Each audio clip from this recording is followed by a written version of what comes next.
আসসালামু আলাইকুম।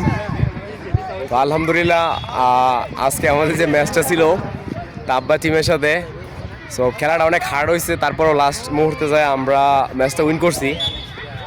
আমরা শুরুতে আমরা একটা গোল দিলাম, তারপর একটা কনসিড করলাম, তারপর আবার আমরা একটা গোল দিলাম, 2-1 গোল আগে গেছি হাফ টাইম পর্যন্ত। হাফ টাইমের পরে এসে আরও 2টা গোল দিলাম, তারপর ওরা একটা দিছে।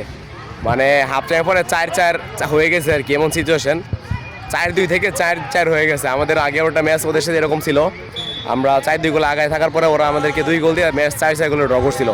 কিন্তু আজকে আবার এরকম সিচুয়েশন হয়েছিল। তবে আলহামদুলিল্লাহ আমার অ্যাসিস্টে রবিন গোল দিয়ে 5-4 করার পরে আমাদের যে নাম্বার 18 আছে সোহাগ ভাই সুন্দর, এই যে সোহাগ ভাই সুন্দর একটা ফ্রি কিকে লাস্টে খেলা লাস্ট মুহূর্তে ফ্রি কিকটা ছিল, ওই ফ্রি কিক দিয়ে গোল দিয়ে 4-6 ব্যবধানে আমরা ম্যাচটা উইন করছি আলহামদুলিল্লাহ।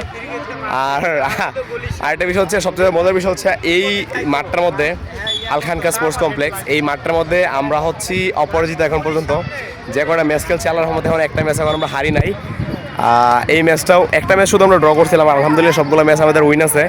এই ম্যাচটা অনেক হার্ড হয়েছিল, হতে যাচ্ছিল, ওদের ডিফেন্স লাইন অনেক শক্ত ছিল। তারপর আমাদের স্ট্রাইকাররা, এই যে আমাদের অ্যাটাকিং মিডফিল্ডার মুন্না অলরেডি শুয়ে আছে, তো ওর পারফরমেন্স মিডফিল্ডে সুন্দর কারিগরিতে আমরা ম্যাচটা বের করে আসতে পারছি আলহামদুলিল্লাহ। হোপফুলি আমাদের নেক্সট ম্যাচ হতে যাচ্ছে ইনসাইড কায়রোতে। তো ওই পর্যন্ত সবাই ভালো থাকেন, সুস্থ থাকেন।